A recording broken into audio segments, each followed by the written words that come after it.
Media के साथियों से बात कर रहा था,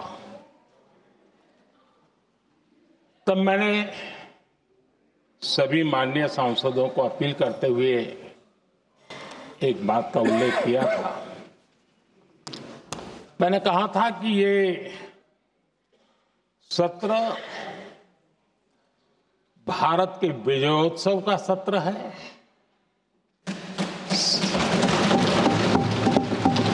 संसद का ये सत्र भारत के गौरवगान का सत्र है।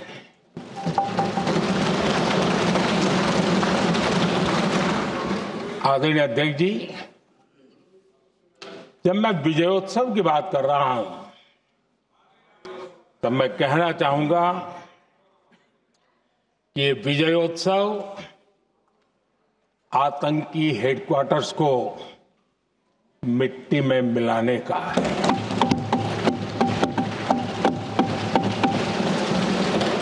जब मैं विजयोत्सव कहता हूं, तो ये विजयोत्सव सिंदूर की सौगंध पूरा करने का है।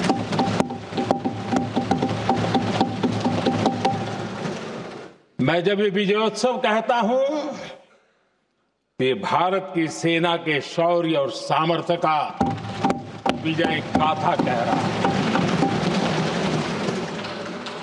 जब मैं विजयोत्सव कह रहा हूं, तो 140 करोड़ भारतीयों की एकता, इच्छा शक्ति, उसके एक अप्रतिम जीत का विजयोत्सव की बात करता हूं। आदरणीय अध्यक्ष जी, मैं इसी विजय भाव से इस सदन में भारत का पक्ष रखने के लिए खड़ा हुआ।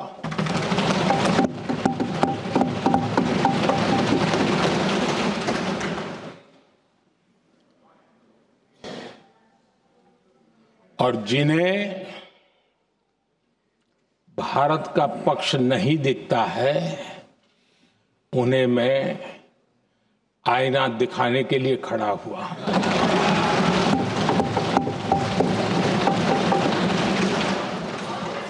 आदरणीय अध्यक्ष जी, मैं 140 करोड़ देशवासियों की भावनाओं में अपना स्वर मिलाने के लिए उपस्थित हुआ हूं।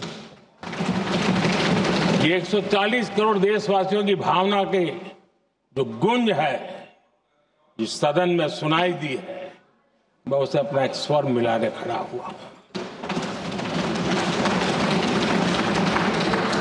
आदरणीय अध्यक्ष जी, ऑपरेशन सिंदूर के दरमियान जिस प्रकार से देश के लोगों ने मेरा साथ दिया, मुझे आशीर्वाद दिए, देश की जनता मुझ पर कर्ज है। मैं देशवासियों का आभार व्यक्त करता हूं। मैं देशवासियों का अभिनंदन करता हूं। आदरणीय अध्यक्ष जी, 22 अप्रैल को पहलगाम में जिस प्रकार की क्रूर घटना घटी, जिस प्रकार आतंकवादियों ने निर्दोष लोगों को उनका धर्म पूछ पूछ करके गोलियां मारी, ये क्रूरता की पराकाष्ठा थी। भारत को हिंसा की आग में झोंकने का ये सुविचारित प्रयास था। भारत में दंगे फैलाने की ये साजिश थी। मैं आज देशवासियों का धन्यवाद करता हूं कि देश ने एकता के साथ उस साजिश को नाकाम कर दिया।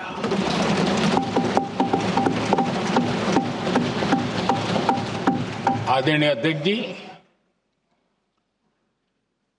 22 अप्रैल के बाद मैंने एक सार्वजनिक रूप से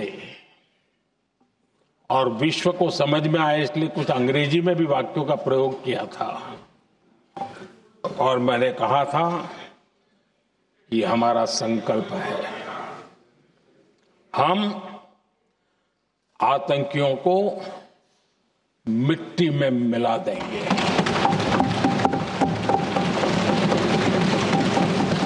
और मैंने सार्वजनिक रूप से कहा था, सजा उनके आकाओं को भी होगी और कल्पना से भी बड़ी सजा मिलेगी।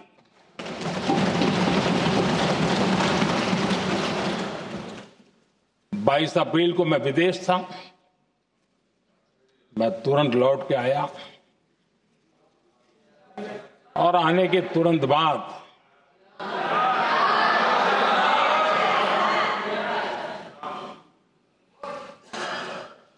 मैंने एक बैठक बुलाई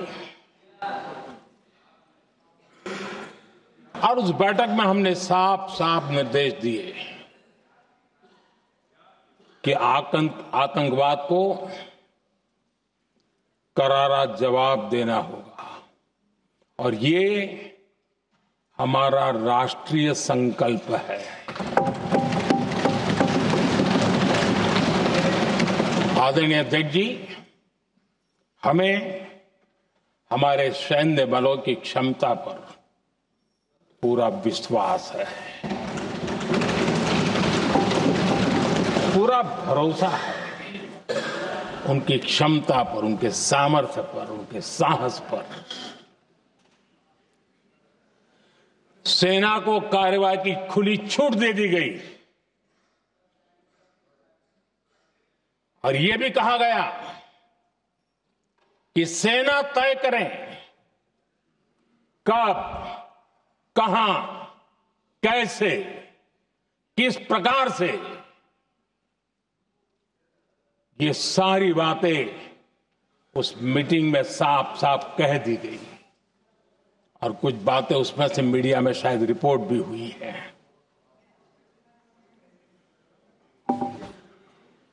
हमें गर्व है आतंकियों को वो सजा दी और सजा ऐसी है कि आज भी आतंक के उन आकाओं की नींद उड़ी हुई है।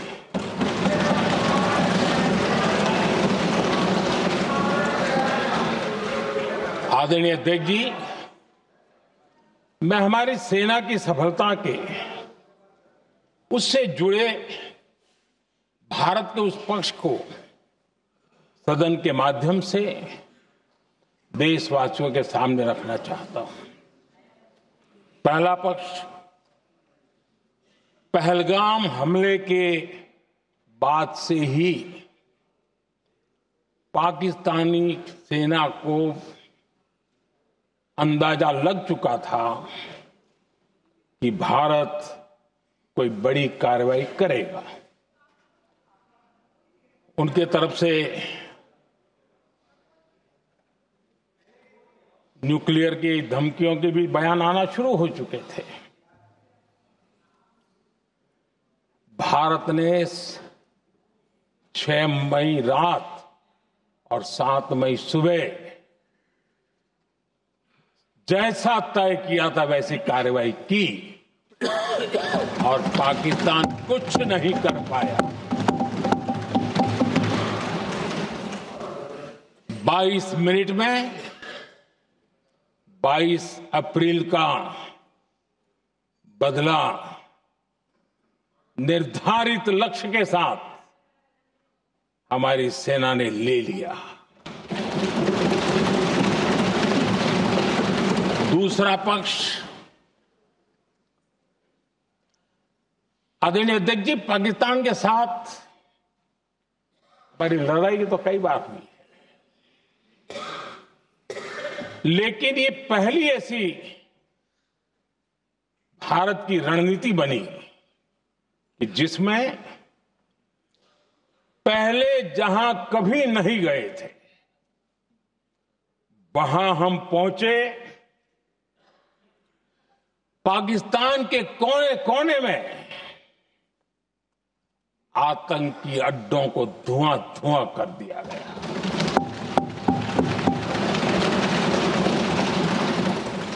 आतंक के गढ़ कोई सोच नहीं सकता कि वहां तक कोई जा सकता है।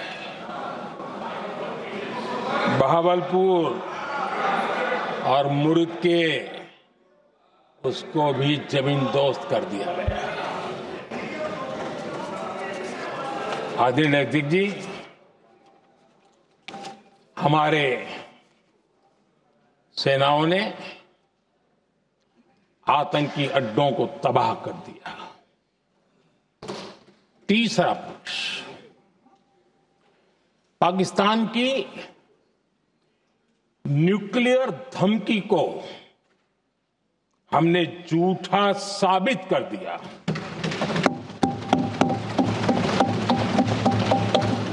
भारत ने सिद्ध कर दिया कि न्यूक्लियर ब्लैकमेलिंग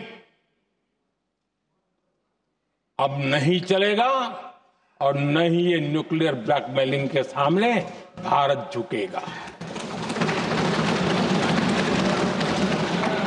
आदरणीय अध्यक्ष जी, चौथा पक्ष, भारत ने दिखाई अपनी तकनीकी क्षमता। पाकिस्तान के सीने पर सटीक प्रहार किया। पाकिस्तान के एयरबेस एसेट्स को भारी नुकसान हुआ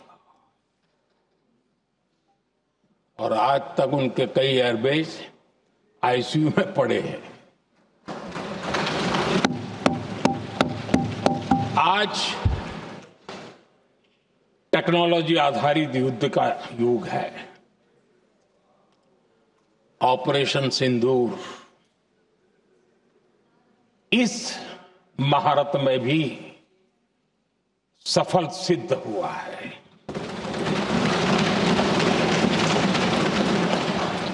अगर पिछले 10 साल में जो हमने तैयारियां की हैं वो न की होती तो इस तकनीक के युग में हमारा कितना नुकसान हो सकता था, इसका हम अंदाज लगा सकते हैं।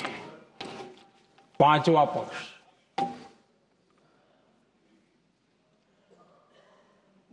ऑपरेशन सिंदूर के दरमियान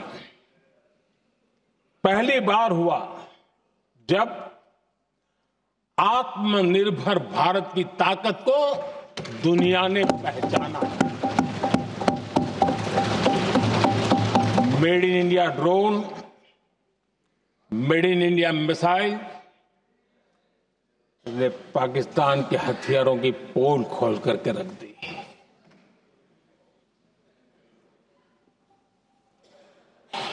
आदरणीय अध्यक्ष जी, और भी एक महत्वपूर्ण काम जो हुआ है, वैसे जब राजीव गांधी जी थे उस समय उनके जो एक डिफेंस का काम देखने वाले अमोस थे, उन्होंने जब मैंने सीडीएस की घोषणा की तो वो बहुत प्रसन्न होकर के मुझे मिलने आए थे और बहुत बहुत प्रसन्न थे वो। इस समय ऑपरेशन में नेवी, आर्मी, एयरफोर्स तीनों सेनाओं का जॉइंट एक्शन, इसके बीच की सिनर्जी, इसने पाकिस्तान के छक्के छुड़ा दिए।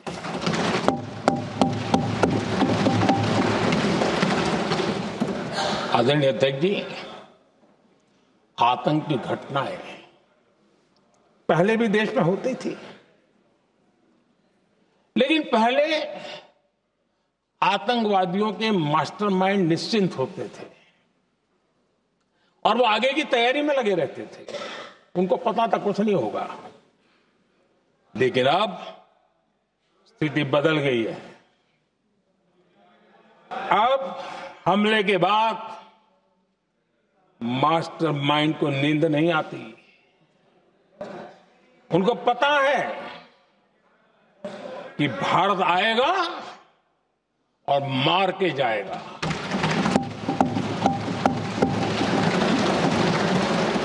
ये न्यू नॉर्मल भारत ने सेट कर दिया है।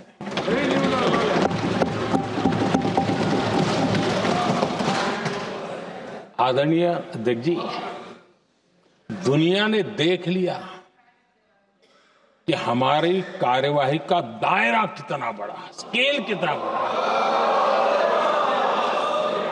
सिंदूर से लेकर के सिंधु तक पाकिस्तान पर कार्रवाई की है। ऑपरेशन सिंदूर ने तय कर दिया कि भारत में आतंकी हमले की उसके आकाओं को और पाकिस्तान को भारी कीमत चुकानी पड़ेगी। अब ऐसे ही नहीं जा सकते। आदरणीय अध्यक्ष जी, ऑपरेशन सिंदूर से स्पष्ट होता है कि भारत ने 3 सूत्र तय किए हैं।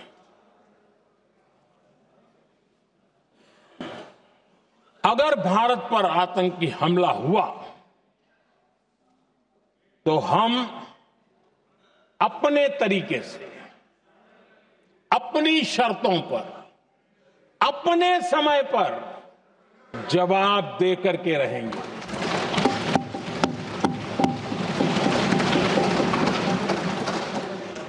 दूसरा,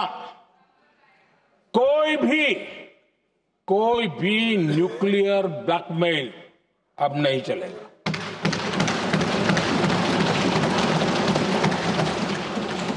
और तीसरा, हम आतंक की सरपरस्त सरकार और आतंक के आकाओं उनको अलग अलग नहीं देखेंगे। आदरणीय अध्यक्ष जी,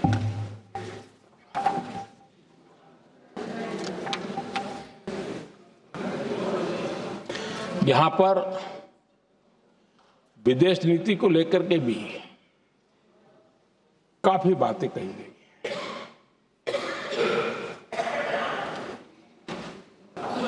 दुनिया के समर्थन को लेकर के भी काफी बातें कही गई। मैं आज सदन में कुछ बातें पूरी स्पष्टता से कह रहा हूं। दुनिया में किसी भी देश ने भारत को अपनी सुरक्षा में कार्रवाई करने से रोका नहीं है।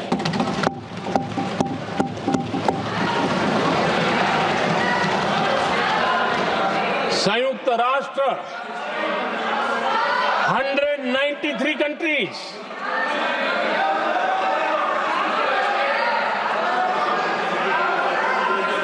सिर्फ 3 देश 193 कंट्री में सिर्फ 3 देश ऑपरेशन सिंदूर के दौरान पाकिस्तान के समर्थन में बयान दिया था। Only 3 countries.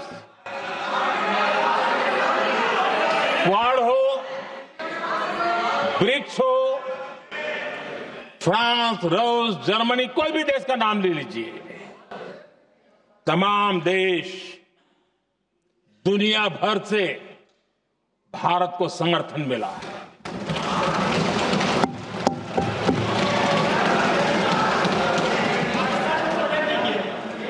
आदरणीय अध्यक्ष जी, दुनिया का समर्थन तो मिला, दुनिया के देशों का समर्थन मिला, माननीय है, लेकिन ये दुर्भाग्य है कि मेरे देश के वीरों के पराक्रम को कांग्रेस का समर्थन नहीं।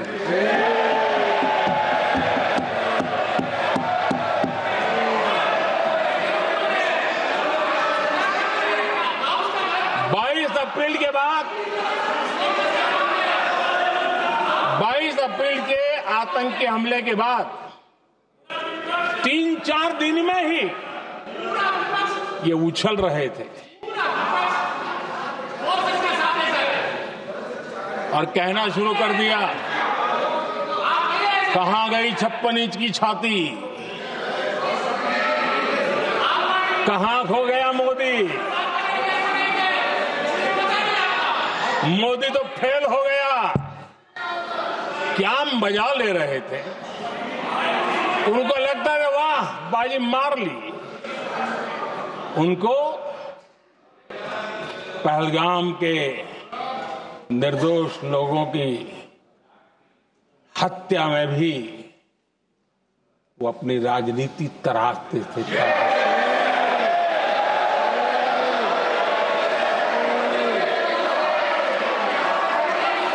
अपनी स्वार्थी राजनीति के लिए मुझ पर निशाना साध रहे थे, लेकिन उनकी ये बयानबाजी, इनका छिछोरापन देश के सुरक्षा बलों का मनोबल गिरा रहा था।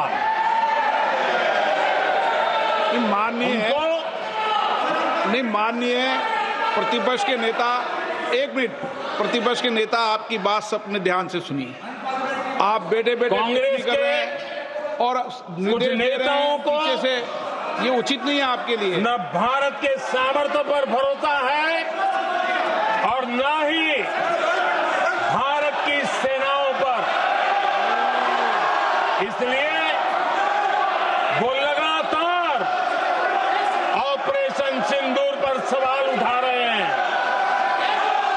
ऐसा करके आप लोग मीडिया में हेडलाइंस तो ले सकते हैं, लेकिन देशवासियों के दिलों में जगह नहीं बना सकते।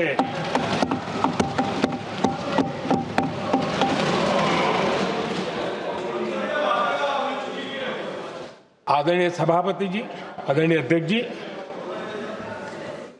10 मई को भारत ने ऑपरेशन सिंदूर के तहत हो रहे एक्शन को रोकने की घोषणा की। इसको लेकर यहां भांति भांति की बातें कही गई। ये वही प्रोपेगेंडा है जो सीमा पार से फैलाया गया है। कुछ लोग सेना द्वारा दिए गए तथ्यों की जगह पाकिस्तान के झूठ प्रचार को आगे बढ़ाने में जुटे हुए हैं।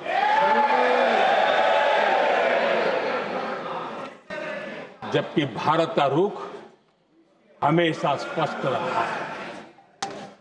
आदरणीय अध्यक्ष जी, कुछ चीजें मैं जरा स्मरण भी कराना चाहता हूं।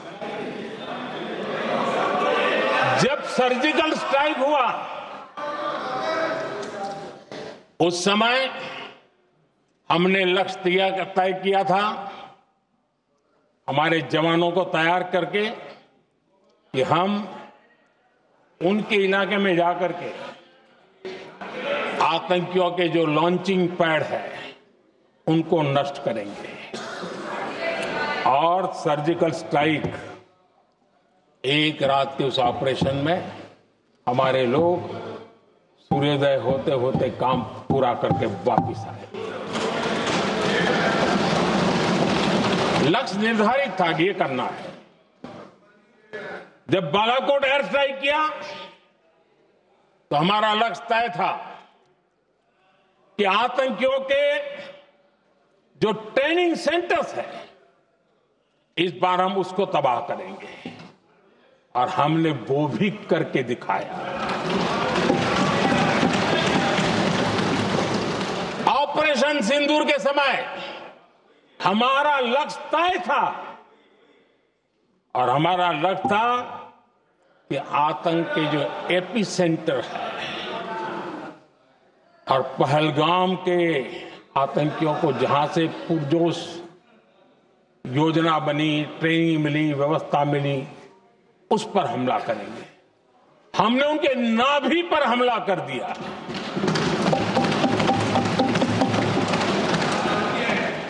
जहां पहलगाम के आतंकियों का रिक्रूटमेंट हुआ, ट्रेनिंग होती थी, फंडिंग होता था, उन्हें टेक्निकल सपोर्ट मिलता था, शस्त्र सरंजाम मिलता था, उस जगह को आइडेंटिफाई किया और हमने सटीक तरीके से ऑपरेशन सिंदूर के तहत आतंकियों की नाभि पे प्रहार कर दिया। और आदरणीय अध्यक्ष जी, इस बार भी हमारी सेना ने 100% लक्ष्यों को हासिल करके देश के सामर्थ्य का परिचय दिया।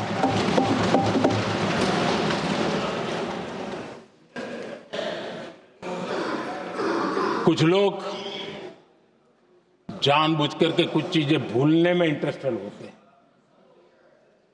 देश भूलता नहीं है, देश को याद है।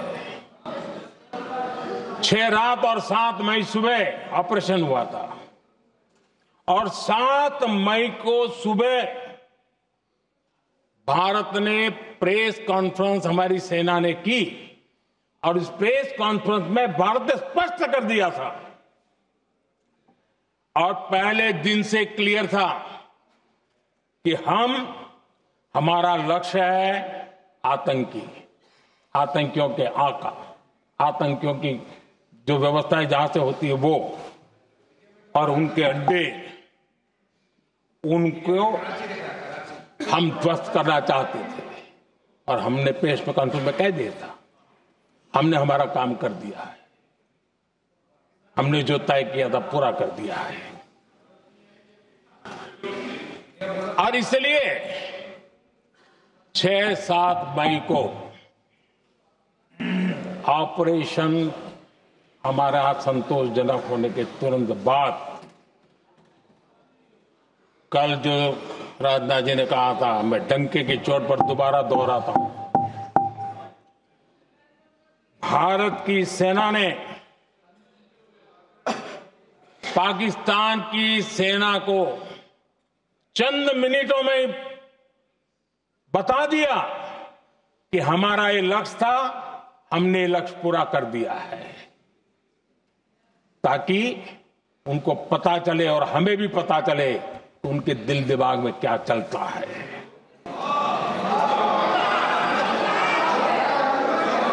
हमने अपना लक्ष्य 100% हासिल कर लिया था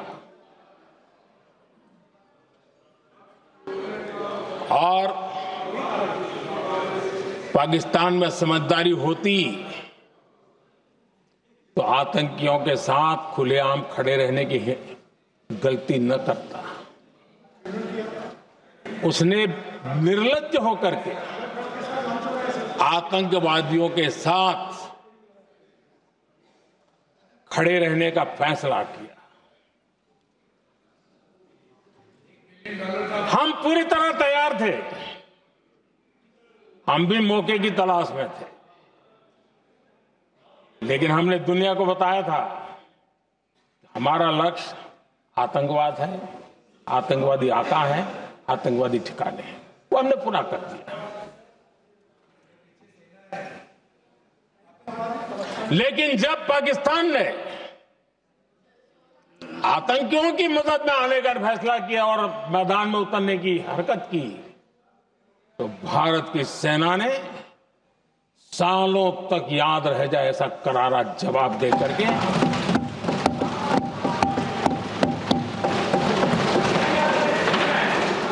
9 मई की मध्य रात्रि और 10 मई की एक प्रकार से सुबह हमारी मिसाइलें उन्होंने पाकिस्तान के हर कोने में प्रचंड प्रहार किया जिसकी पाकिस्तान ने कभी कल्पना नहीं की थी। और पाकिस्तान को घुटनों पर आने के लिए मजबूर कर दिया।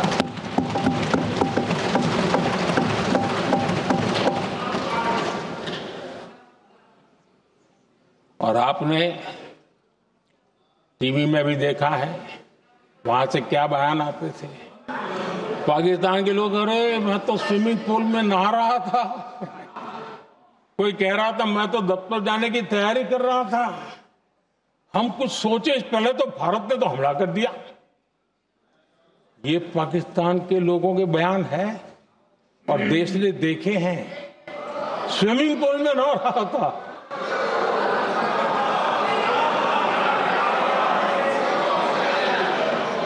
और जब इतना कड़ा प्रहार हुआ, पाकिस्तान ने कभी सोचा तक नहीं था, तब जाकर के पाकिस्तान ने फोन करके डीजीएमओ के सामने फोन करके गुहार लगाई, बस करो, बहुत मारा, अब ज्यादा मार झेलने की ताकत नहीं है, प्लीज हमला रोक दो। ये पाकिस्तान के डीजीएमओ का फोन था। और भारत ने तो पहले दिन ही कह दिया था, 7 तारीख सुबह की प्रेस देख लीजिए, कि हमने हमारा लक्ष्य पूरा कर दिया है, अगर आप कुछ करोगे तो महंगा पड़ेगा। और आप धीरे ऐसे कैसे चलता है? प्लीज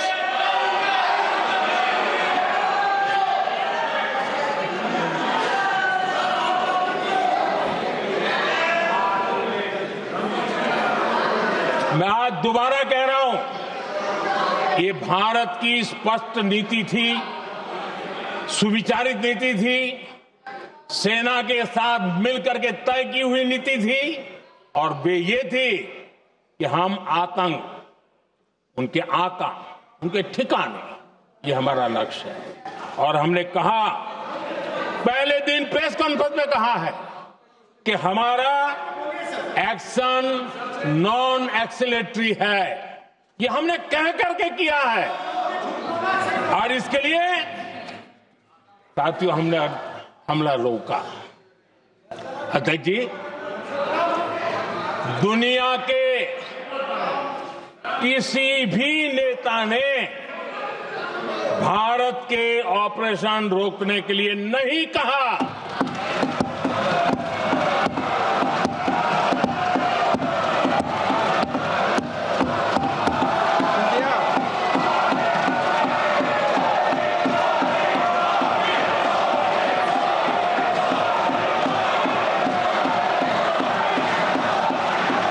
उसी दौरान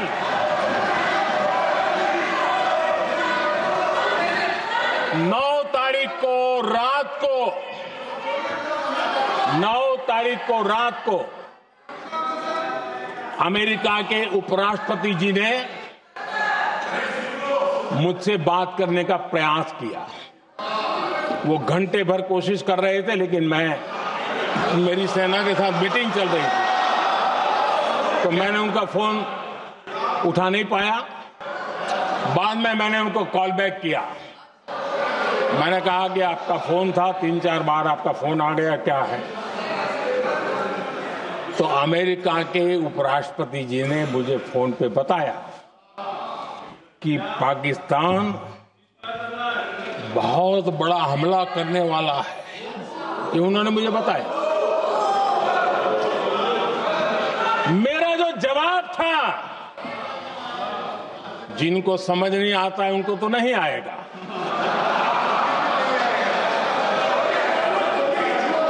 मेरा जवाब था, अगर पाकिस्तान का ये इरादा है तो उसे बहुत महंगा पड़ेगा। ये मैंने अमेरिका के उपराष्ट्रपति को कहा।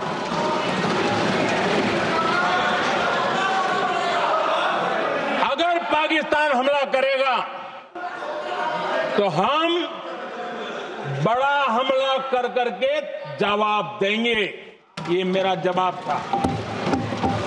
और आगे मेरा एक वाक्य था, मैंने कहा था हम गोली का जवाब गोले से देंगे। ये 9 तारीख रात की बात है और 9 रात में और 10 सुबह हमने पाकिस्तान को सैन्य शक्ति को तहस नहस कर दिया था। और यही हमारा जवाब था, यही हमारा जज्बा था। और आज पाकिस्तान भी भली भांति जान गया है कि भारत का हर जवाब पहले से ज्यादा तगड़ा होता है।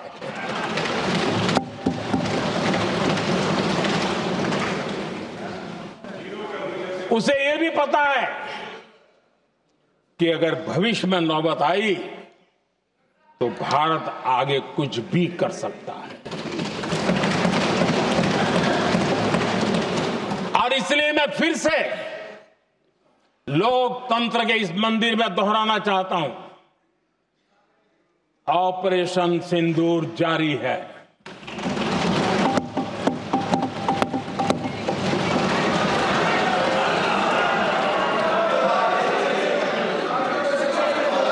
पाकिस्तान ने दुस्साहस की अगर कल्पना की तो उसे करारा जवाब दिया जाएगा।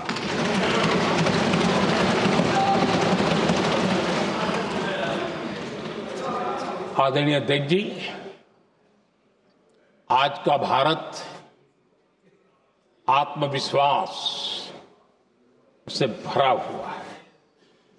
आज का भारत आत्मनिर्भरता के मंत्र को लेकर के पूरी शक्ति के साथ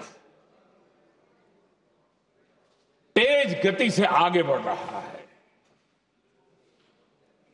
देश देख रहा है भारत आत्मनिर्भर बनता जा रहा है। लेकिन देश ये भी देख रहा है कि एक तरफ तो भारत आत्मनिर्भरता की ओर तेज गति से आगे बढ़ रहा है, लेकिन कांग्रेस मुद्दों के लिए पाकिस्तान पर निर्भर होती जा रही है।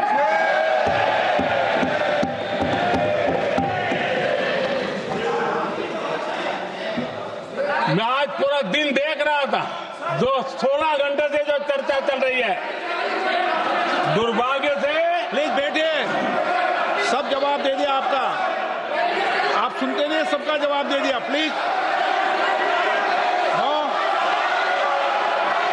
दुर्भाग्य से सुनिए जवाब। कांग्रेस को पाकिस्तान के मुद्दे इंपोर्ट करने पड़ रहे हैं।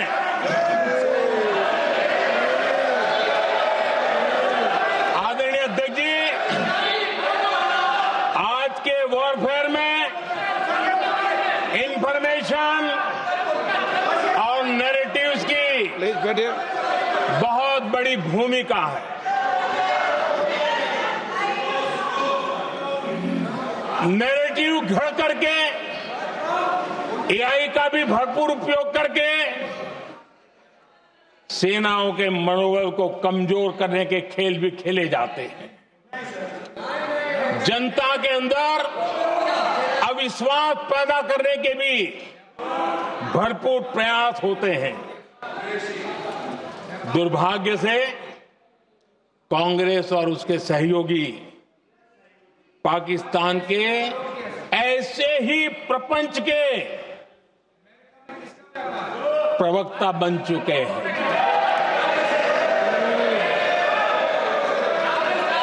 आदरणीय अध्यक्ष जी, देश की सेना ने,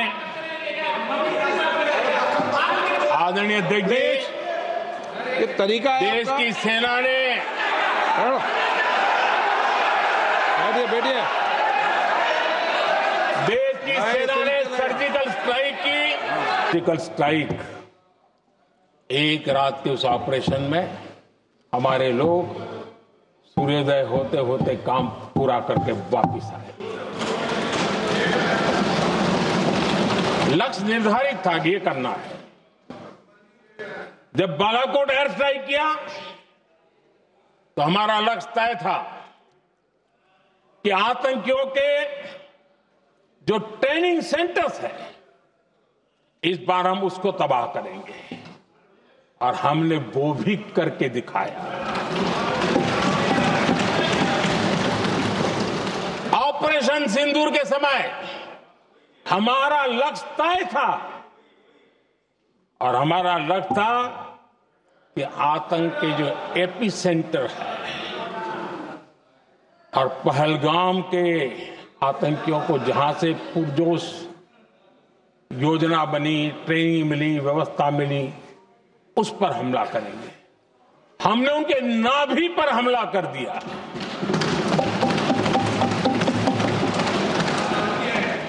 जहां पहलगाम के आतंकियों का रिक्रूटमेंट हुआ, ट्रेनिंग होती थी, फंडिंग होता था, उन्हें टेक्निकल सपोर्ट मिलता था, शस्त्र सरंजाम मिलता था, उस जगह को आइडेंटिफाई किया और हमने सटीक तरीके से ऑपरेशन सिंदूर के तहत आतंकियों की नाभि पे प्रहार कर दिया। और आदरणीय अध्यक्ष जी, इस बार भी हमारी सेना ने 100% लक्ष्यों को हासिल करके देश के सामर्थ्य का परिचय दिया।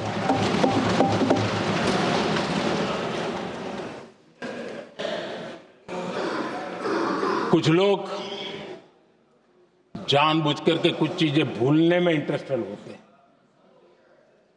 देश भूलता नहीं है, देश को याद है। 6 रात और 7 मई सुबह ऑपरेशन हुआ था, और 7 मई को सुबह भारत ने प्रेस कॉन्फ्रेंस हमारी सेना ने की, और इस प्रेस कॉन्फ्रेंस में भारत ने स्पष्ट कर दिया था, और पहले दिन से क्लियर था कि हमारा लक्ष्य है आतंकियों के आका, आतंकियों की जो व्यवस्थाएं जहां से होती है वो, और उनके अड्डे, उनको हम ध्वस्त करना चाहते थे। और हमने प्रेस कॉन्फ्रेंस में कह दिया था, हमने हमारा काम कर दिया है, हमने जो तय किया था पूरा कर दिया है। और इसलिए 6-7 मई को ऑपरेशन हमारा संतोषजनक होने के तुरंत बाद कल जो राजनाथ जी ने कहा था, मैं डंके की चोट पर दोबारा दोहराता हूं, भारत की सेना ने पाकिस्तान की सेना को चंद मिनटों में बता दिया कि हमारा ये लक्ष्य था, हमने लक्ष्य पूरा कर दिया है, ताकि उनको पता चले और हमें भी पता चले कि उनके दिल दिमाग में क्या चलता है।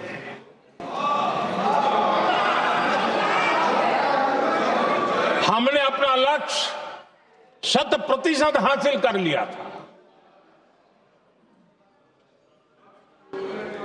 और पाकिस्तान में समझदारी होती तो आतंकियों के साथ खुलेआम खड़े रहने की गलती न करता। उसने निर्लज्ज होकर के आतंकवादियों के साथ खड़े रहने का फैसला किया। हम पूरी तरह तैयार थे, हम भी मौके की तलाश में थे, लेकिन हमने दुनिया को बताया था हमारा लक्ष्य आतंकवाद है, आतंकवादी आका है, आतंकवादी ठिकाने हैं, वो हमने पूरा कर दिया। लेकिन जब पाकिस्तान ने आतंकियों की मदद में आने का फैसला किया और मैदान में उतरने की हरकत की, तो भारत की सेना ने सालों तक याद रह जाए ऐसा करारा जवाब दे करके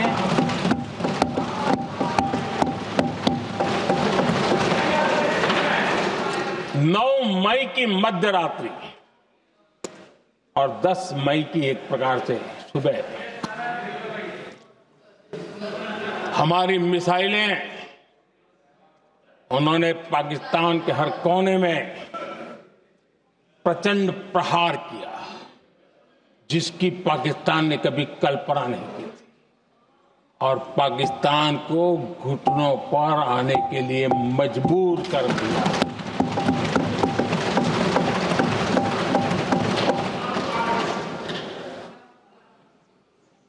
और आपने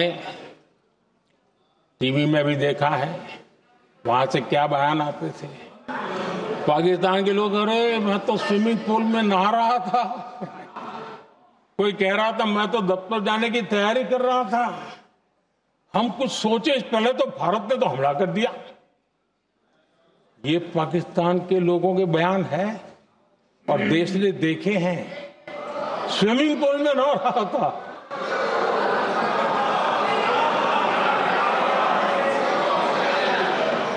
और जब इतना कड़ा प्रहार हुआ, पाकिस्तान ने कभी सोचा तक नहीं था, तब जाकर के पाकिस्तान ने फोन करके डीजीएमओ के सामने फोन करके गुहार लगाई,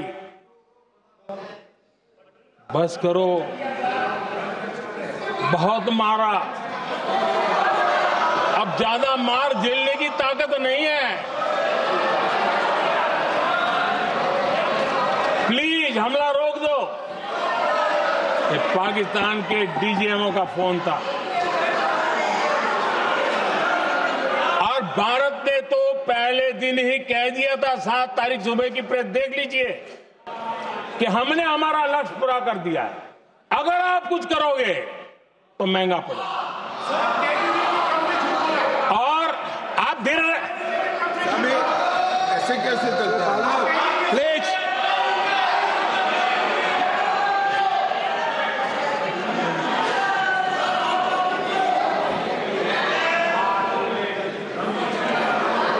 मैं आज दोबारा कह रहा हूं, ये भारत की स्पष्ट नीति थी, सुविचारित नीति थी, सेना के साथ मिलकर के तय की हुई नीति थी, और वे ये थी कि हम आतंक, उनके आका, उनके ठिकाने, ये हमारा लक्ष्य है।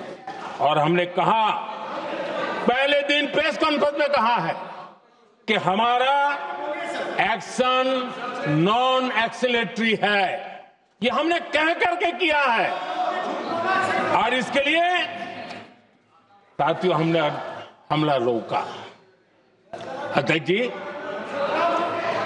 दुनिया के किसी भी नेता ने भारत के ऑपरेशन रोकने के लिए नहीं कहा।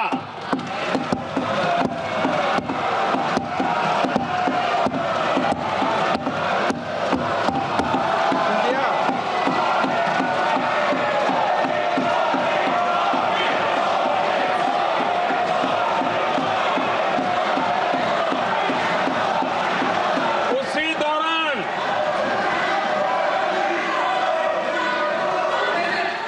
9 तारीख को रात को अमेरिका के उपराष्ट्रपति जी ने मुझसे बात करने का प्रयास किया। वो घंटे भर कोशिश कर रहे थे, लेकिन मेरी सेना के साथ मीटिंग चल रही थी, तो मैंने उनका फोन उठा नहीं पाया। बाद में मैंने उनको कॉल बैक किया। मैंने कहा कि आपका फोन था, 3-4 बार आपका फोन आ गया, क्या है? तो अमेरिका के उपराष्ट्रपति जी ने मुझे फोन पे बताया कि पाकिस्तान बहुत बड़ा हमला करने वाला है, ये उन्होंने मुझे बताया। मेरा जो जवाब था, जिनको समझ नहीं आता है उनको तो नहीं आएगा।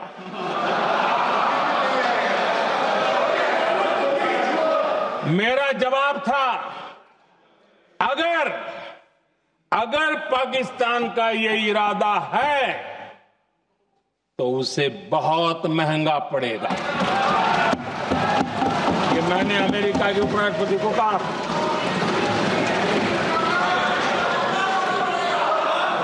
अगर पाकिस्तान हमला करेगा तो हम बड़ा हमला कर करके जवाब देंगे, ये मेरा जवाब था। और आगे मेरा एक वाक्य था, मैंने कहा था हम गोली का जवाब गोले से देंगे। ये 9 तारीख रात की बात है और 9 रात में और 10 सुबह हमने पाकिस्तान को सैन्य शक्ति को तहस नहस कर दिया था। और यही हमारा जवाब था, यही हमारा जज्बा था। और आज पाकिस्तान भी भली भांति जान गया है कि भारत का हर जवाब पहले से ज्यादा तगड़ा होता है।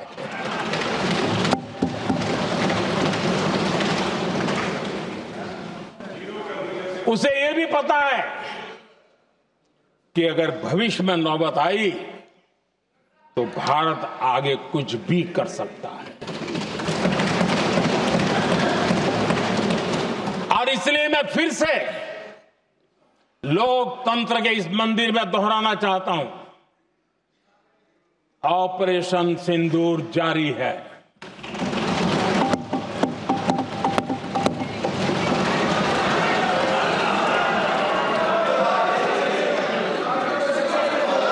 पाकिस्तान ने दुस्साहस की अगर कल्पना की तो उसे करारा जवाब दिया जाएगा।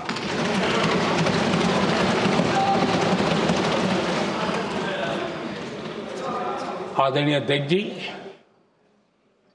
आज का भारत आत्मविश्वास से भरा हुआ है। आज का भारत आत्मनिर्भरता के मंत्र को लेकर के पूरी शक्ति के साथ तेज गति से आगे बढ़ रहा है। देश देख रहा है भारत आत्मनिर्भर बनता जा रहा है। लेकिन देश ये भी देख रहा है कि एक तरफ तो भारत आत्मनिर्भरता की ओर तेज गति से आगे बढ़ रहा है, लेकिन कांग्रेस मुद्दों के लिए पाकिस्तान पर निर्भर होती जा रही है।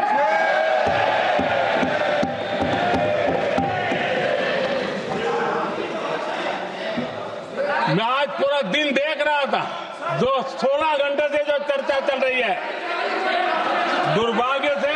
प्लीज बैठिए, सब जवाब दे दिया आपका। आप सुनते नहीं, सबका जवाब दे दिया। प्लीज दुर्भाग्य से सुनिए जवाब। कांग्रेस को पाकिस्तान के मुद्दे इंपोर्ट करने पड़ रहे हैं।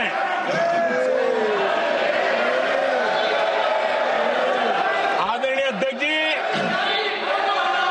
आज के वॉरफेयर में इंफॉर्मेशन और नैरेटिव्स की प्लीज बैठिए। बहुत बड़ी भूमिका है। नैरेटिव घड़ करके, एआई का भी भरपूर उपयोग करके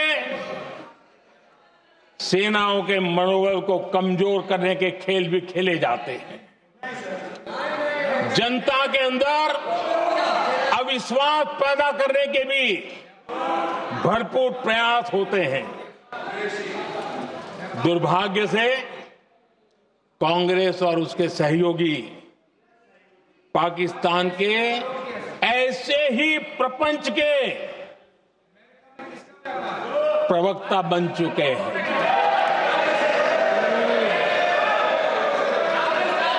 आदरणीय अध्यक्ष जी, देश की सेना ने, आदरणीय अध्यक्ष जी, ये तरीका है देश आपका? की सेना ने, बैठिए बैठिए। देश की सेना ने सर्जिकल स्ट्राइक की। बैठिए।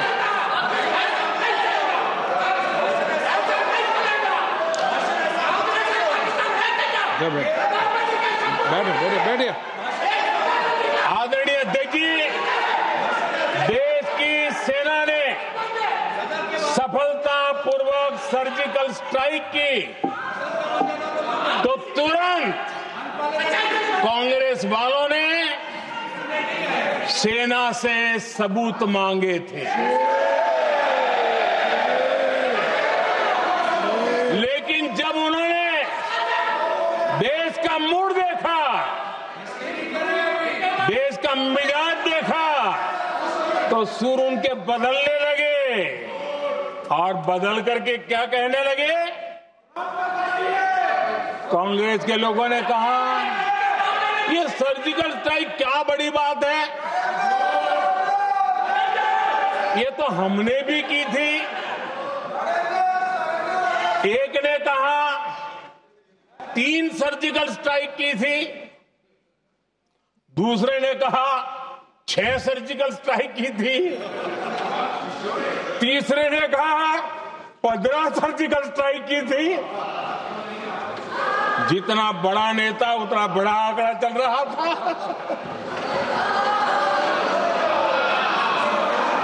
आदरणीय अध्यक्ष जी, इसके बाद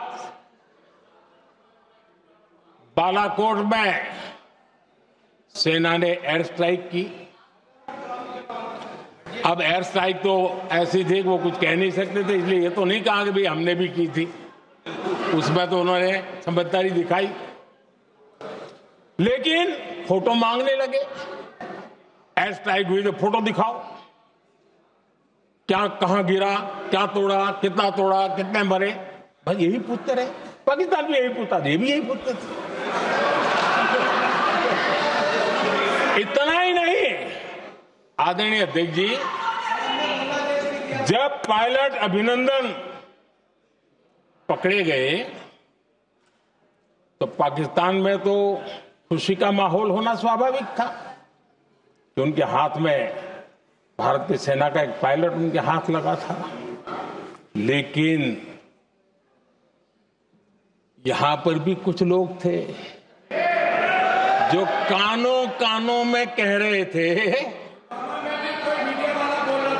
अब मोदी फंसा, अब अभिनंदन वहां आए, मोदी ला करके दिखा दे, अब देखते हैं मोदी क्या करता है। आज डंके की चोट पर अभिनंदन वापिस आएगा।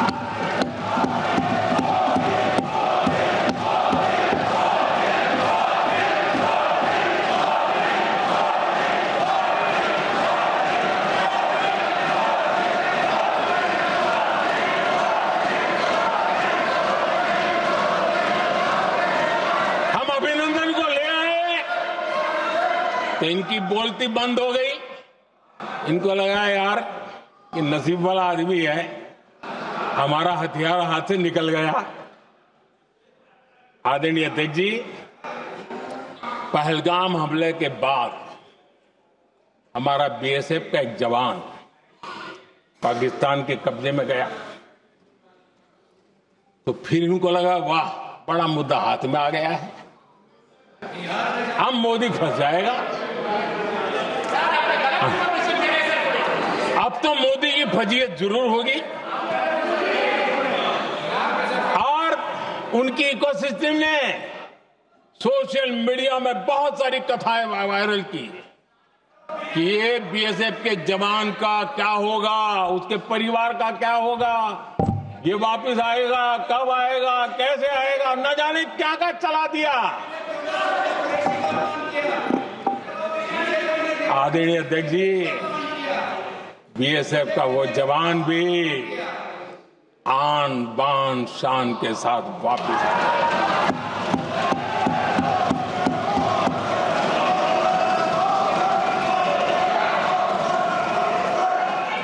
आतंकवादी रो रहे हैं, आतंकवादियों के आका रो रहे हैं, और उनको रोते देखकर यहां भी कुछ लोग रो रहे हैं।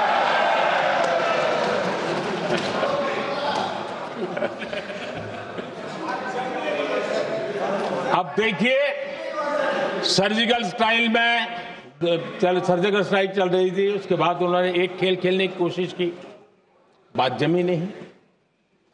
एयर स्ट्राइक हुई तो दूसरा खेल खेलने की कोशिश की, वो भी जमी नहीं। जब ये ऑपरेशन सिंदूर हुआ तो उन्होंने नया पैंतरा शुरू किया, और क्या शुरू किया, रोक क्यों दिया। पहले तो मानने को तैयार नहीं थे कि मुक्त करते, अब कहते रोक क्यों दिया। बाहरे बयान बहादुरों,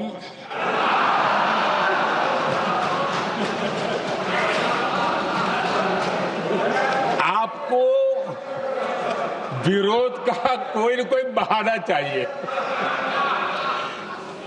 और इसलिए सिर्फ मैं नहीं, पूरा देश आप पर हंस रहा है।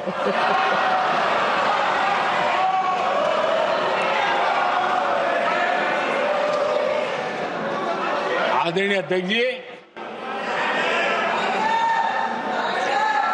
सेना का विरोध, सेना के प्रति एक पता नहीं नेगेटिविटी, ये कांग्रेस का पुराना रवैया रहा है। देश ने अभी अभी करगिल विजय दिवस मनाया, लेकिन देश पूरी तरह जानता है कि उनके कार्यकाल में और आज तक करगिल के विजय को कांग्रेस ने अपनाया नहीं है। न करगिल विजय दिवस मनाया है, न करगिल विजय का गौरव किया। इतिहास साक्षी है अध्यक्ष जी। जब डोकलाम में सैन्य हमारा शौर्य दिखा रहा था, तब कांग्रेस के नेता चुपके चुपके किससे ब्रीफिंग लेते थे, वो सारी दुनिया अब जान गई।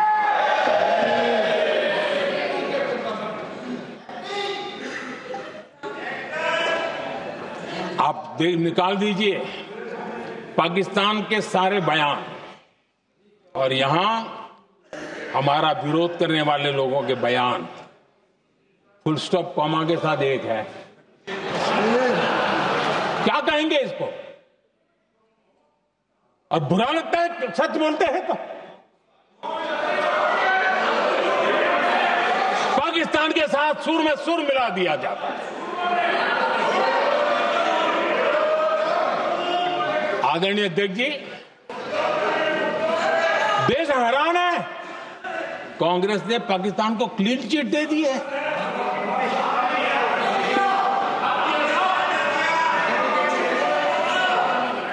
उनकी ये हिम्मत, और इनकी आदत जाती नहीं है, ये हिम्मत कि पहलगाम के आतंकी पाकिस्तानी थे, इसका सबूत दो।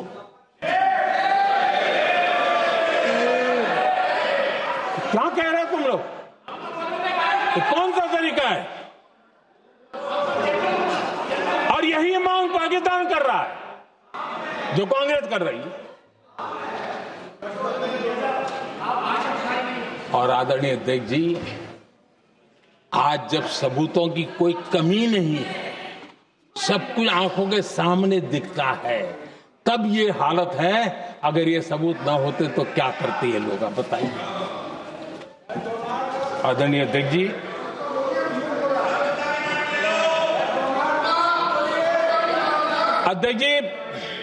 ऑपरेशन सिंदूर के एक पार्ट की तरफ तो चर्चा भी बहुत होती है, ध्यान भी जाता है, लेकिन देश के लिए कुछ गौरव की क्षणें होती हैं, ताकत की परिचय होता है, उसकी तरफ भी ध्यान जाना बहुत आकर्षित है।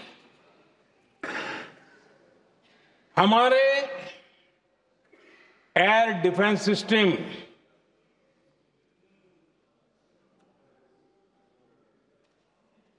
दुनिया में इसकी चर्चा है।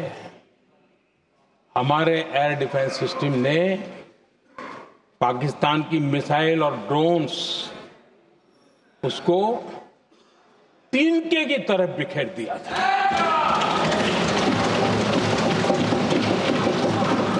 आदरणीय अध्यक्ष जी, मैं एक आंकड़ा आज बताना चाहता हूं, पूरा देश गर्व से भर जाएगा। कुछ लोगों का क्या होगा मैं नहीं जानता, पूरा देश गर्व से भर जाएगा। 9 मई को पाकिस्तान ने करीब 1000 मिसाइलों और आर्म्ड ड्रोन्स के भारत पर बहुत बड़ा हमला करने की कोशिश की। 1000 ये मिसाइलें भारत के किसी भी हिस्से पर गिरती तो वहां भयंकर तबाही मचती, लेकिन 1000 मिसाइल्स और ड्रोन्स को भारत ने आसमान में ही चूर चूर कर दिया।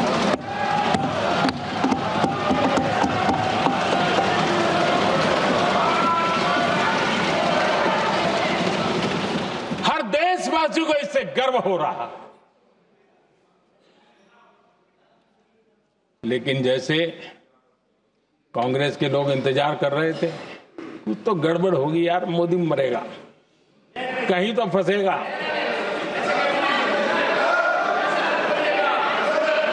पाकिस्तान ने आदमपुर एयरबेस पर हमले का झूठ फैलाया, उस झूठ को बेचने की भरपूर कोशिश की, पूरी ताकत नहीं लगा दी। मैं अगले ही दिन आदमपुर पहुंचा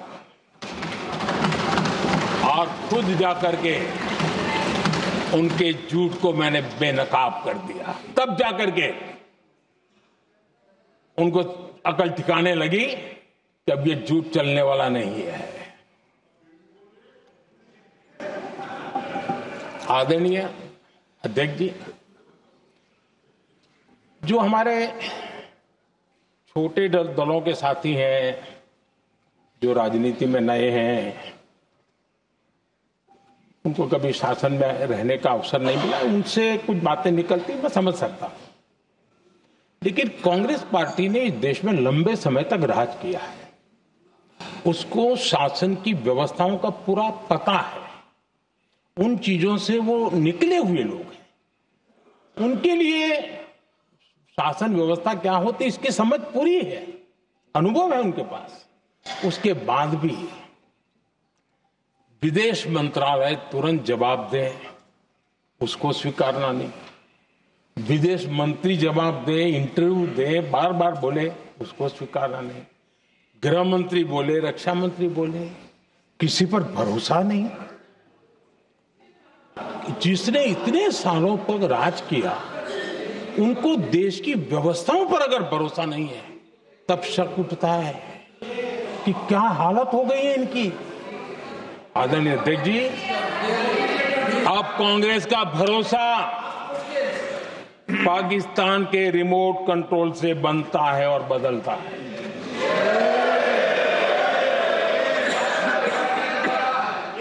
आदरणीय अध्यक्ष जी, एक बिल्कुल कांग्रेस के नए सदस्य, यानी उनको तो क्षमा करनी चाहिए, नए सदस्य को क्या कहेंगे, लेकिन कांग्रेस के आका जो उनको लिख करके देते हैं और उनसे बुलवाते, खुद में हिम्मत नहीं है, उनसे बुलवाते हैं कि ऑपरेशन सिंदूर ये तो तमाशा था, ये आतंकवादियों ने जिन 26 लोगों को मौत के घाट उतारा था ना, उस भयंकर क्रूर घटना पर ये तेजाब छिड़कने वाला पाप है। तमाशा कहते हो? आपकी असहमति हो सकती है, और ये कांग्रेस के नेता बुलवाते हैं।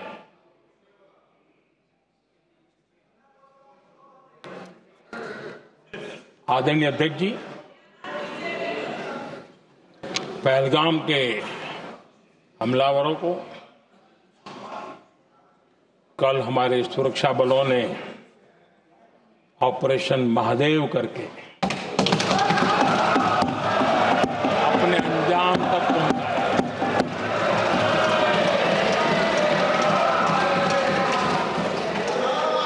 लेकिन मैं हैरान हूं कि यहां ठहाके लगा के पूछा गया कि आखिर ये कल ही क्यों हुआ।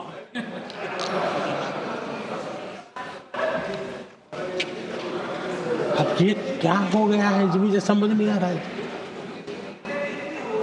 क्या ये ऑपरेशन के लिए कोई सावन महीने का सोमवार ढूंढा गया था क्या? क्या हो गया है इन लोगों को? हताशा, निराशा इस हद तक।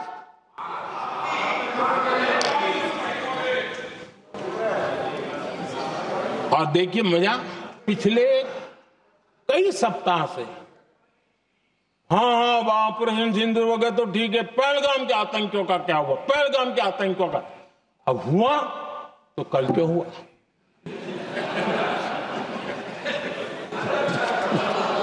और कल ही क्यों हुआ? क्या हाल है अध्यक्ष जी का। आदरणीय अध्यक्ष जी,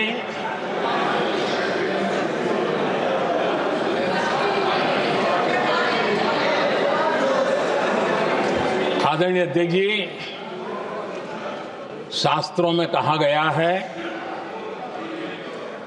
हमारे शास्त्रों में कहा गया है, शस्त्रेण रक्षिते राष्ट्रे, शस्त्रेण रक्षिते राष्ट्रे शास्त्र चर्चा प्रवर्तते। अर्थात जब राष्ट्र शस्त्र से सुरक्षित होते हैं तभी वहां शास्त्र की, ज्ञान की चर्चाएं जन्म ले पाती है। जब सीमा पर सेनाएं मजबूत होती है तभी लोकतंत्र प्रखर होता है। आदरणीय अध्यक्ष जी, ऑपरेशन सिंदूर बीते दशक में भारत की सेना के सशक्तिकरण का एक साक्षात प्रमाण है। ऐसे ही नहीं हुआ है। कांग्रेस के शासन के दौरान सेनाओं को आत्मनिर्भर बनाने के संबंध में सोचा तक नहीं जाता था। आज भी आत्मनिर्भर शब्द की मजाक उड़ा दी जाती। वैसे वो महात्मा गांधी से आया हुआ है, लेकिन आज भी मजाक उड़ाई जाती है। हर रक्षा सौदे में कांग्रेस अपने मौके खोजती रहती थी।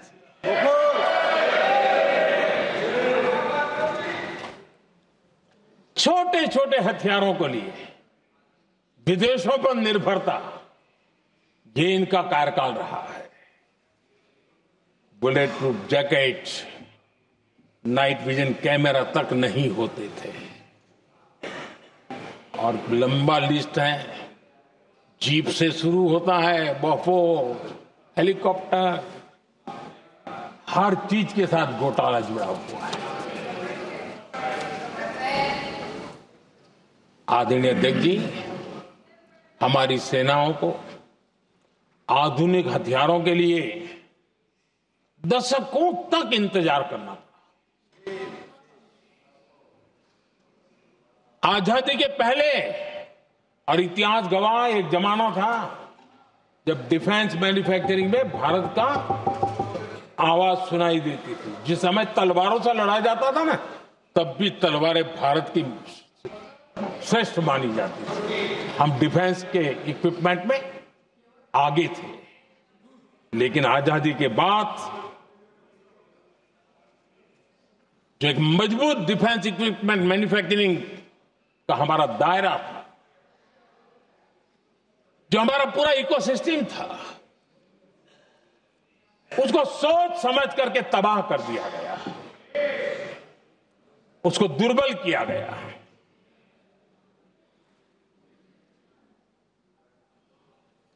रिसर्च और मैन्युफैक्चरिंग के लिए रास्ते बंद कर दिए गए। अगर इसी नीति पर हम चलते तो भारत इस 21वीं सदी में ऑपरेशन सिंदूर के संबंध में सोच भी नहीं सकता। यह हालत करके रखा हुआ था उन्होंने। भारत को सोचना पड़ता कि अगर कोई एक्शन लेना है तो शस्त्र कहां से मिलेंगे, साधन कहां से मिलेगा, बारूद कहां से मिलेगा, समय पर मिलेगा या नहीं मिलेगा, बीच बचाव में रुक तो नहीं जाएगा। ये टेंशन पालना पड़ता है।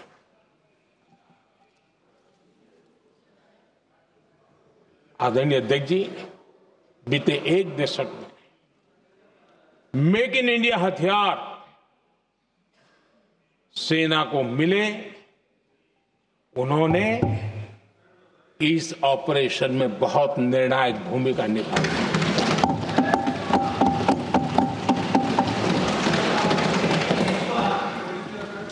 आदरणीय अध्यक्ष जी, एक दशक पहले भारत के लोगों ने संकल्प लिया, हमारा देश सशक्त, आत्मनिर्भर और आधुनिक राष्ट्र बने। रक्षा, सुरक्षा, हर क्षेत्र में बदलाव के लिए एक के बाद एक ठोस कदम उठाए गए, सीरीज ऑफ रिफॉर्म्स किए गए, और देश में सेना में जो रिफॉर्म्स हुए हैं, जो आजादी के बाद पहली बार हुए हैं। चीफ ऑफ डिफेंस स्टाफ की नियुक्ति, ये विचार कोई नया नहीं था, दुनिया में प्रयोग भी चलते हैं, भारत में निर्णय नहीं होते। हमने, ये बहुत बड़ा रिफॉर्म था, हमने किया, और बहुत ही मैं हमारी तीनों सेनाओं का अभिनंदन करता हूं कि इस व्यवस्था को उन्होंने दिल से सहयोग किया है, दिल से स्वीकार किया है। सबसे बड़ी ताकत ज्वाइंटनेस और इंटीग्रेशन की। इस समय नेवी हो, एयरफोर्स हो, आर्मी हो, ये इंटीग्रेशन और ज्वाइंटनेस ने हमारी ताकत को अनेक गुना बढ़ा दिया, और उसका परिणाम भी हमें नजर में आया है। ये हमने करके दिखाया है। सरकार की जो डिफेंस प्रोडक्शन की कंपनियां थी, उसमें हमने रिफॉर्म किए। शुरुआत में वहां पर आग लगाना, आंदोलन करवाना, हड़तालें करवाने के खेल चल रहे थे, अभी भी बंद नहीं हुए हैं। लेकिन देश हित को सर्वोपरि मान करके उन डिफेंस इंडस्ट्री के हमारे जो लोग थे सरकारी व्यवस्था में, उन्होंने इसको मन से लिया, रिफॉर्म को स्वीकार किया, और वो भी आज बहुत प्रोडक्टिव बन गए। इतना ही नहीं, हमने प्राइवेट सेक्टर के लिए भी डिफेंस के दरवाजे खोल दिए हैं, और आज भारत का प्राइवेट सेक्टर आगे आ रहा है। आज स्टार्टअप्स डिफेंस के क्षेत्र में हमारे 27-30 साल के नौजवान, टियर 2, टियर 3 सिटी के नौजवान, कई कुछ जगह तो बेटियां स्टार्टअप का नेतृत्व कर रही है। डिफेंस के सेक्टर में सैकड़ों की तादाद में आज स्टार्टअप काम कर रहे हैं। ड्रोन्स, एक प्रकार से मैं कह सकता हूं ड्रोन्स की जितनी भी एक्टिविटी हमारे देश में हो रही है, शायद एवरेज 30-35 की उम्र होगी जो लोग कर रहे हैं, सारे लोग, और सैकड़ों की तादाद में कर रहे हैं।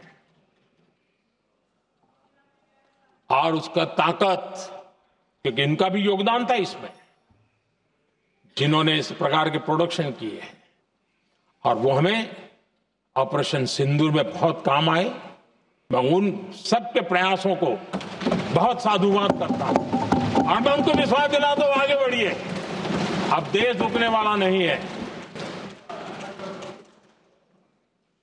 आदरणीय अध्यक्ष जी, डिफेंस सेक्टर में मेक इन इंडिया ये नारा नहीं था, हमने इसके लिए बजट पॉलिसी में जो परिवर्तन करना था, जो नए इनिशिएटिव ले रहे थे, वो नए इनिशिएटिव लिए।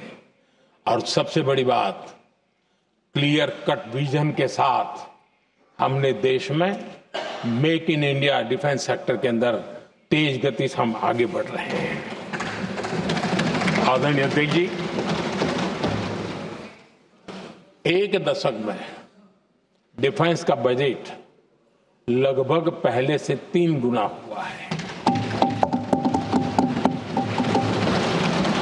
डिफेंस प्रोडक्शन में करीब करीब 250% वृद्धि हुई है, 250% वृद्धि हुई है। 11 वर्षों में डिफेंस एक्सपोर्ट 30 गुना से भी ज्यादा बढ़ा है, 30 गुना से ज्यादा। डिफेंस एक्सपोर्ट आज दुनिया के करीब 100 देशों तक हम पहुंचे। और आदरणीय अध्यक्ष जी, कुछ चीजें ऐसी होती हैं जो इतिहास में बहुत बड़ा प्रभाव छोड़ती है। ऑपरेशन सिंदूर ने डिफेंस का जो मार्केट है उसमें भारत का झंडा गाड़ दिया है। भारत के हथियारों की डिमांड आज बढ़ती चली जा रही है, मांग बढ़ रही है। ये भारत में उद्योगों को भी बल देगी, एमएसएमई को बल देगी, हमारे नौजवानों को रोजगार देगी, और हमारे नौजवान अपनी बनाई चीजों से दुनिया में अपनी ताकत का प्रदर्शन कर पाएंगे। ये आज दिख रहा है, मैं देख रहा हूं। डिफेंस के क्षेत्र में जो आत्मनिर्भर भारत की दिशा में हम जो कदम उठा रहे हैं, मैं हैरान हूं। कुछ लोगों को आज भी तकलीफ हो रही है, जैसे उनका खजाना लूट गया। ये कौन सी मानसिकता है? देश को ऐसे लोगों को पहचानना होगा। आदरणीय अध्यक्ष जी, मैं स्पष्ट करना चाहता हूं, डिफेंस में भारत का आत्मनिर्भर होना ये आज की शस्त्रों की स्पर्धा में के काल में विश्व शांति के लिए भी जरूरी है।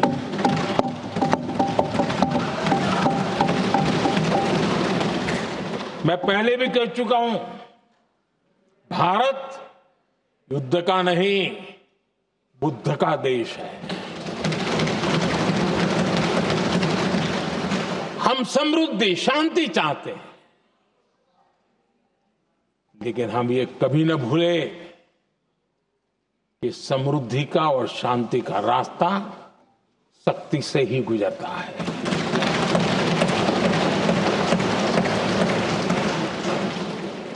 आदरणीय अध्यक्ष जी, हमारा भारत छत्रपति शिवाजी महाराज, महाराजा रणजीत सिंह, राजेंद्र चोला, महाराणा प्रताप, लसित बोरफुकन और महाराजा सुहेलदेव का देश है।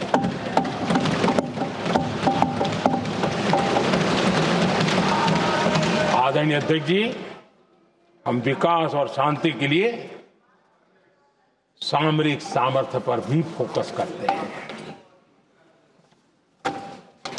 आदरणीय अध्यक्ष जी,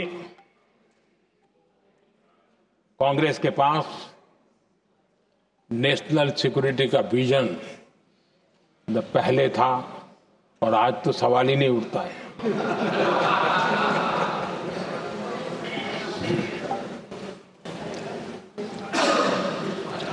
कांग्रेस ने हमेशा नेशनल सिक्योरिटी पर समझौता किया। आज जो लोग पूछ रहे हैं पीओके को वापस क्यों नहीं लिया, वैसे ये सवाल मुझे ही पूछ सकते हैं और किसको पूछ सकते हैं।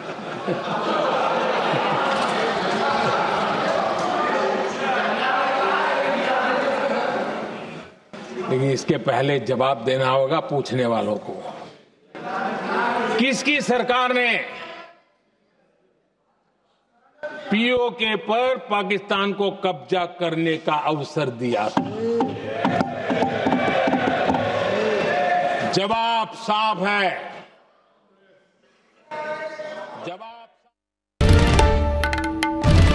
বাংলার আওয়াজ, বাঙালির আবেগ, জি 24 ঘন্টা।